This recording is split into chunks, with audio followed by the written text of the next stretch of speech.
Hi, I'm Scott Cusey, and I'll be your narrator and host as we take a look at maintaining the cooling system on your vehicle. You know, there's three common causes for an unexpected roadside failure. Number one cause is, believe it or not, running out of gas. Number two is having a flat tire. And the third most common cause of an unexpected roadside breakdown, a cooling system failure that probably could have been prevented with proper maintenance, because oftentimes it's just a failure in a belt or a hose. Now we're going to detail those procedures and more on this tape and help you learn how to keep your cooling system lasting longer and working better. In this chapter, we're going to talk about some of the tools that you're going to use to complete the projects that we demonstrate and a few of the specialty items that you might need throughout the tape. Now, as far as tools are concerned, it's really a basic selection of hand tools that many people already have. That includes some wrenches, pliers, crescent wrenches, screwdrivers, and a few other odds and ends like that. But it's really no high-tech tools needed during this videotape. Now, as far as specialty tools, there's a few items that you are going to need that you may not have. The first item is right here, a cooling system tester. Now, I've got three various types of testers here, and they all work quite well.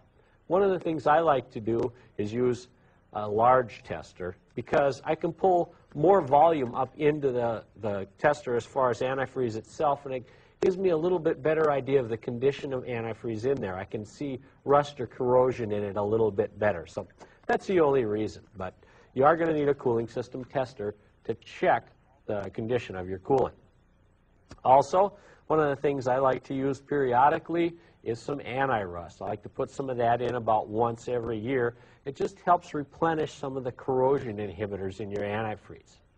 Now, if you're going to be flushing the system, I suggest getting a radiator flush like this, or if the system's really dirty, get a heavy-duty radiator cleaner similar to this one here, because that'll help get that rust and corrosion out of there, so when you replenish the antifreeze, you've got a new system again. Right here's an item that's kind of handy when you're working on cooling systems. Happens to be a funnel that's designed specifically for cooling systems, and this part of the funnel fits right down the radiator neck and kind of sits right in place. Makes it sort of handy so you can use both hands when you're pouring out of the gallon of antifreeze.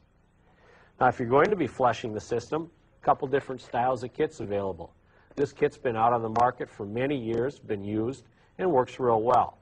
This style of kit here is a replacement system type of kit, and it really works nice because you can capture the old antifreeze, and actually, if you're going to take it to a recycling center, it really makes for a clean type of operation.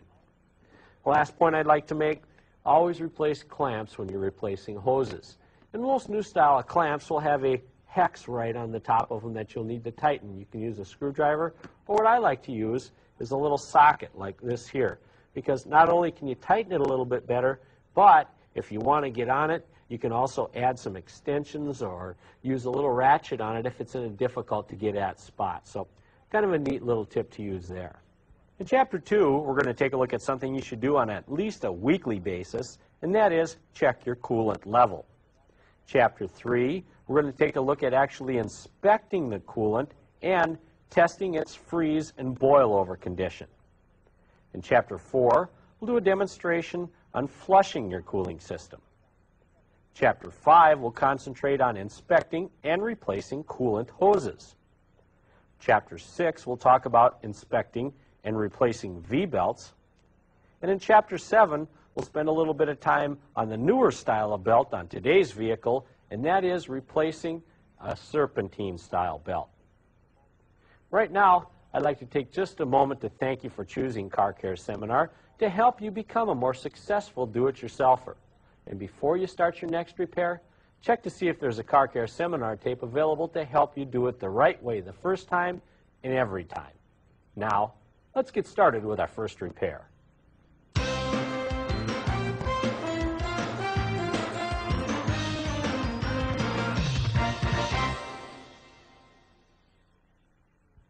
Inspecting your vehicle's engine coolant fluid level will help protect your vehicle's engine and prevent costly engine damage.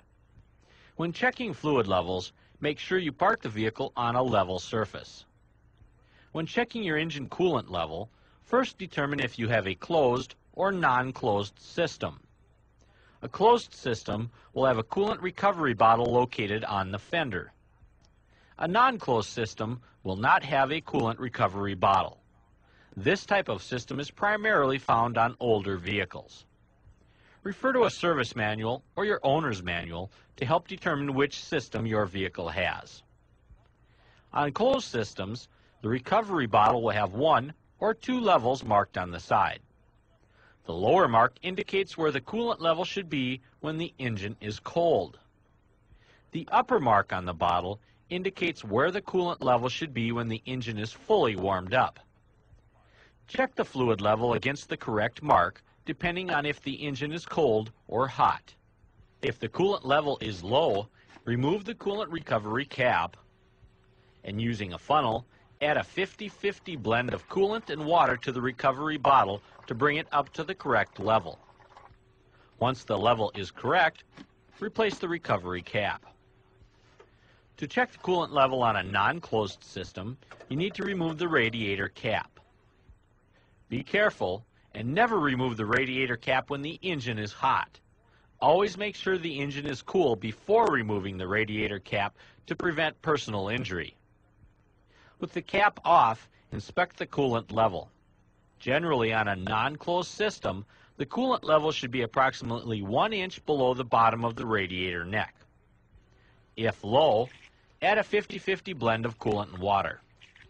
After checking the fluid level, reinstall the radiator cap securely onto the radiator neck. Let's quickly recap checking the coolant level. First, determine which type of cooling system you have. On a closed system, check the coolant level by the marks found on the recovery bottle.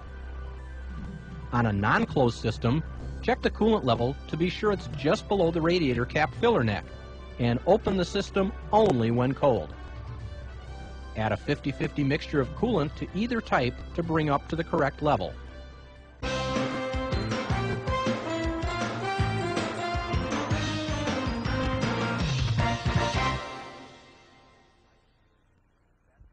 The only item you will need to inspect and test your engine coolant is an antifreeze tester.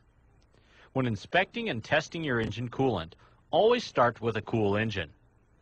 Never work on any part of the cooling system when the engine is hot or has just finished running. With the engine cool, locate and remove the radiator cap. Insert a finger into the filler neck and rub the underside of the radiator tank. Once again, the system must be cool.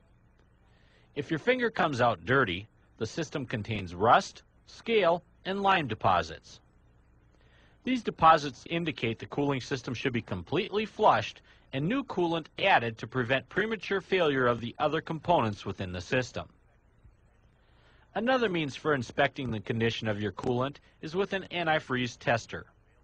There are several types of testers available. For testing ethylene glycol-based coolant, the most common type, we recommend using a large type of tester as shown.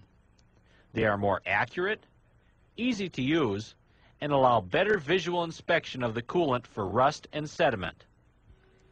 Insert the end of the tester into the radiator neck and draw a sample of the engine coolant. Be sure to draw enough coolant